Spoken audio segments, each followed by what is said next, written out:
Good morning, everyone, and welcome to Great Day Houston. What a way to start your day with the sound of a beautiful harp played by Sydney Griffin. She says the reason why she played the harp is because her siblings were playing like the violin, and she's like, I want to be different. Harp music is actually considered to be angelic and healing. She's part of the Community Music Center of Houston. Since 1979, the center has been preserving Black musical traditions and creating new opportunities for musicians of all ages.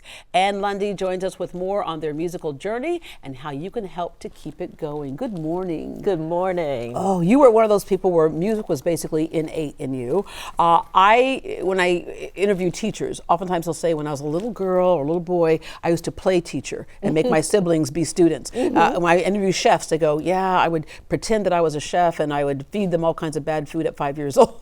You imagine yourself as being a conductor. Yes, I did. And that was kind of unusual because I grew up as a little Black girl here in Houston, and even though I'd never seen Black folk in the orchestra or in the in conducting, never seen Black women. Well, yeah, women period in conducting, right? Exactly, but somehow I just started waving my hands around, and like you said, I got other kids around, I would wave my hands around. And you play your imaginary instrument right now. Absolutely, yeah. And I discovered it was fun. Yeah, well for you at a very early age, it was not an imaginary instrument. You started playing the violin and piano. That's right, because again, I was from a musical family too, and my older sister, she was playing the piano and the flute, and I was kind of imitating what she was doing.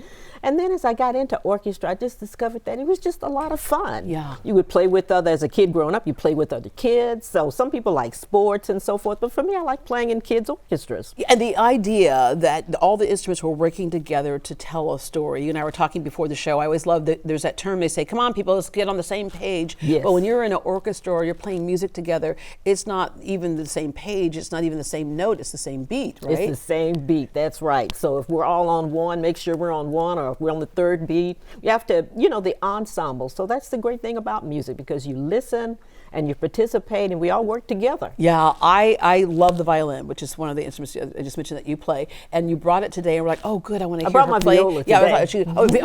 Yes, viola, violin. It's a little bit bigger. A little bit bigger. Fine. Okay, I have a violin, so it's a little small, but we're going to have you play a little bit, but something happened. You forgot your bow. Yes, I didn't know. I knew these wonderful musicians were going to be performing today, and I said, today I'm just going to talk and tell our story, and these wonderful musicians, and there's one of violist and violin, are going to be the performers today. Well, see, that's why I played the flute, because my friends were constantly losing bows, busting bows, or if they played a reed instrument, it's like, oh, my reeds are busted. So yeah, so that's another reason why I'm glad that I played the flute. All right, your artistic journey. It wasn't long before you realized that this was something that was serious for you. It was not just a passion or a hobby. This was going to be your livelihood. You attended Robert E. Lee High School for access to the orchestra. You were involved with 4 orchestras. You took conducting classes while completing your BA of music education. So when you got into the conducting classes, as I mentioned earlier, I always saw male conductors only. Yes. Never saw female. What kept you going and thinking, well, I can do this even though I don't see this? It was just something about, I was just drawn to it. I loved it. I loved the way I would just give a downbeat and everybody would play. And I just thought, wow, that is fascinating. Just all I have to do is da, and they would start playing. Yeah. And it was just the whole thing, even though I didn't see women, I definitely, it was only a few years ago I saw Black women, especially those that did orchestra conducting, because I'm not a vocalist. So instrumental, in the world of instrumental music, this is definitely a unique journey. Yeah, well, because a lot of African Americans, we stereotypically are drawn toward we put us in sports. But if it's music, it's certainly not classical music. And you discovered that there are lots of Black classical musicians. We usually think of classical musicians or classical composers as mostly European, but certainly not Black. Absolutely, and some of them sometimes, like this African English composer in the 17th century, the time of Mozart, Chevalier de Saint-Georges, that time. But in our country, like Florence Price, first Black woman ever symphony performed, William Grant Still. I mean, there's Margaret Barnes. There's so many Black you're saying composers. these names, but those names are not familiar to most people, but you unearthed that. I did, because it's one of those things where, again, I was just in college, and I just started wandering around libraries and started reading books, because it was never taught to me. I had all those music history classes, all those music theory classes, all those classes, and they never talked about Black composers. Yeah. Okay, undergrad at UT. This is for all my Aggie friends. All right, but you got your master's and PhD at U of H. All right, forming the Community Music Center of Houston. The idea and how it came to fruition. Well, Ron Scales and Ron and Pat, they were the ones that got it together. I joined them a little bit later. By then, I had a string quartet, and we were performing mostly weddings. And Ron asked to join, if we would join under the auspices of the Community Music Center. And I said, great. So we brought the string quartet, and then it started growing from the string quartet, and now we have the orchestra.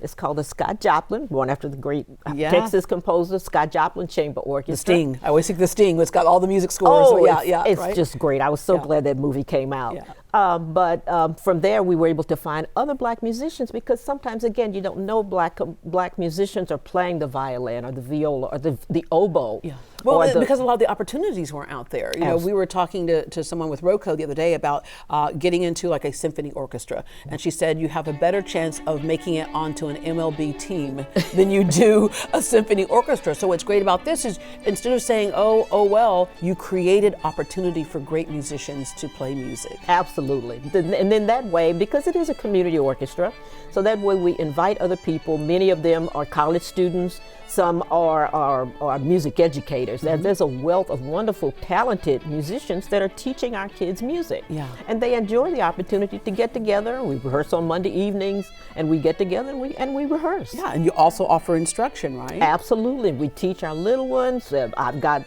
I suppose my youngest student, we do Suzuki violin, about 3 years old, 3, 4, 5 years old, and they learn Mississippi Stop Stop and those kinds of beginning tunes. That's a class I would have to join, because I have a violin. I love it. I've always loved that instrument. Got one for a birthday one year, but I've never learned to play it. So I'm going to have to be with the 3-year-old kids who are showing me up. Right? they'll everybody can learn Twinkle Twinkle. Yeah, there you go. Right? I think it's the first thing on almost every instrument. Absolutely. But these programs are programs that transform. There is so much that music does for the brain, a young brain, even an older brain. Yes, it doesn't matter. Wherever you are in your journey, music can help you. It just like turns on different parts of the brain and so forth. And you get a chance to just try different things. I mean, you can literally screech and scratch and just try different things and then say, okay, I didn't like that sound, but I can try another sound, and then I can try another sound. And that's part of what we'd like to do, because we want people to try. It's okay to try and not do it perfectly, but to keep practicing and practicing and practicing, and it'll get better. Yeah, and it's great for confidence, because when you get to that next step, you go, okay, I accomplished something. All right. You just do so much. Building the Next Generation, First Notes, New Voices is a month-long composition program for girls. Students learn to write music with guidance, right? And completed pieces performed by the orchestra. So it just takes it all the way from creation to, fruition, and that's super cool to see. How can the community help?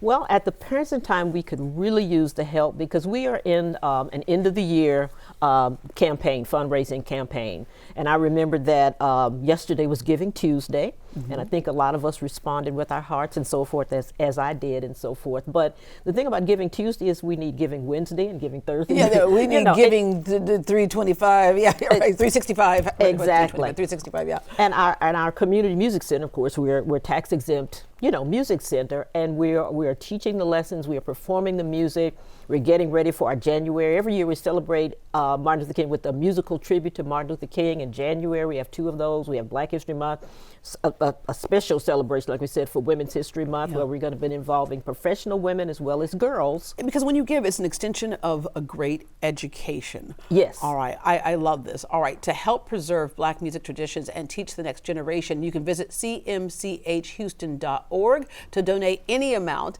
Their goal is $25,000 by the first of the new year to keep this going. All right, we're going to hear them in just a second, but up next, after 10 years as Broadway's Mufasa in The Lion King, L. Stephen Taylor is taking his lessons from the Pride Lands and passing them on with a new children's book that helps kids face the world with courage. But first, to get an idea of the work you'd be supporting, the center has put together a sextet to perform a medley of Christmas songs compiled by pianist Vivian Mosley. She's written for many of the community center's shows, as well as Miller Outdoor Theater and schools. Take it away.